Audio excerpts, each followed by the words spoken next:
and you can film this, I still fundamentally believe that salespeople at times are lazy with their craft. Okay. And so you lean into it and you repeat and repeat and repeat and you repeat and you practice. That's why AI and tools like that should be helpful to us, because it can help us control emotion because we're ready. Sure. That's a game changer. I agree. And emotions are right at the heart of it. 100%. Hey, I see my buddy Dan Docherty over here, and I'm see if he wants to chat too. Let's go get him. Hey, Dan. Oh, hey, how you doing? What's up, bro? How you doing?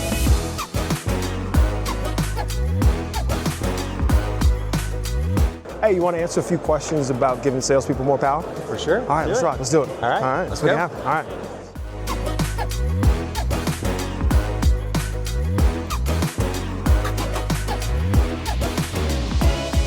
So Dan, what was your first sales hustle? So my first sales job, right out of college, undergrad, I decided I wasn't going to go to law school. And all of a sudden I'm like, well, what am I going to do? So I was fortunate. I got in the pharmaceutical industry when I was like 21 years old, mostly in neuroscience. So my first job with Park Davis in pharmaceuticals, calling on doctors. Wow. Okay. Did you always want to be a seller? Did you know? No, but I will tell you, so my grandfather, who was one of my sages, he said to me one time, he's like, you're really good at communication. You know, and he said, that's why you should go to law school. He said, but if you weren't going to do law school, he's like, you should get into sales. Like that, he's like, that's your thing. Solid. You know, so, and then you connect that with strengths, like my strength later in life. I'm a big strength finder kind of person.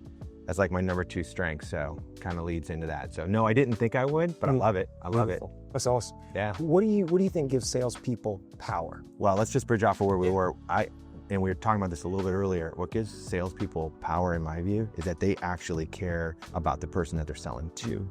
And you can't skip connection. So as an example, right, like you and I could walk and we can have a conversation, be like, hey, let's talk about golf, or let's talk about the Masters. That's all like surface level rapport. I don't believe in any of that. I mean, it's sometimes you have to have it, but the real power comes from that I get into understanding your values, what you really care about, and I see things through the problems you're trying to solve.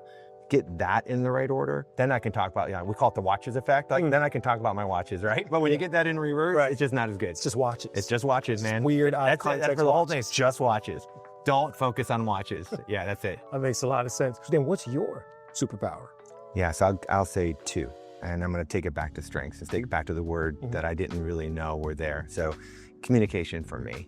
And the fact that I like to think I'm relatively emotionally intelligent, so I take communication into emotional intelligence. I can feel more of like what people feel. That's a big thing for me, right? Because I believe fundamentally the biggest gift you can give someone, and hopefully I have a little bit of this, if I stink at this, then you're gonna be like, well, that's really odd. Like communication's your superpower and you're not doing such a great job. Yeah. But is the ability to communicate, to connect, communicate, and make a difference for people, man. And I think it changes what people view sales is, which gives us a bad rap, but we're all in the world of selling, man. We're always selling. That's our job. Yeah. But we should be proud of that discipline and take it a little bit more serious, in my view. Absolutely. Makes a ton of sense. And then what could be something that gives salespeople holistically more powers around the world today? This is interesting because there's some research done, and I'm a little bit of a researcher. Oh, no, there's some research done of all the function in an organization, what function should be or need to be more emotionally intelligent. And it probably wouldn't surprise you that the sales function was at the top of the list. So if you think about it, and from my perspective, if we understand, if we're aware of how emotions impact our performance and how we manage that, that's what trickles over to others, and then deeper relationship management. I think salespeople have to really look at that and be like, the difference between those that are good and those that are extraordinary is that. Like, if we bring emotional intelligence into the sales world, we'll always know our product, right? And you're a product expert, we should know that's table stakes. Cold. That's right, but we've got to understand how we lead up to that, and that's the difference. Makes a ton of sense. So Dan, you talked about the importance of emotional intelligence, and question I want to know is, what can salespeople do today to improve the level of emotional intelligence? Yeah, so a couple things. When you look at the science piece in emotional intelligence, it's been around since the mid-90s, and there's a little bit of biology, physiology, and psychology. So think about this for a second. We're having a conversation. Physiologically, we don't know each other. We don't necessarily even trust each other at this point. I don't even know what you're going to do ultimately with the video, right? So that triggers a physiological response.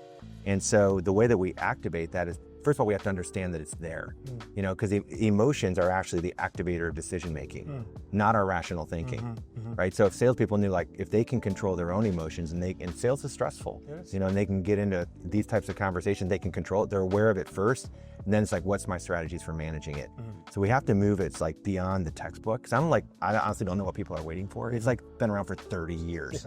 right? And so that becomes an outcome. So I know then how those emotions, I can manage those in the conversation, because then I start thinking more about you, then I start thinking about myself. Got it. And when I do that, that becomes a game changer, you know? So, but they have to understand that there's a biology component to it, so that the networks in the brain that activates decision-making, because if that's what has to link to the problem, because if you don't understand the problem, then what happened is like, you're not empathically connected to me. I can't internally visualize going from here to here with you, whether it's sales or coaching.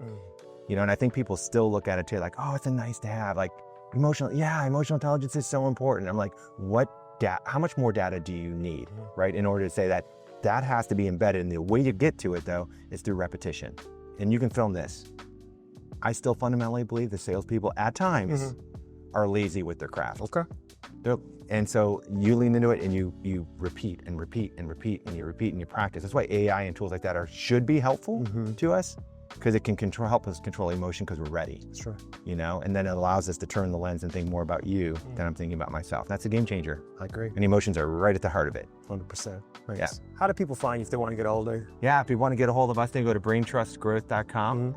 Look us up. You know, we wrote both neuroselling and neurocoaching, so those are our 2 platform books, and come find us. Awesome. Thanks. Yeah, you're welcome. Yeah. We just built trust. We're supposed to hug, man, right? We're going to get out. That's how it goes. So That's how we do it here. building the bridge. Partner. That's it.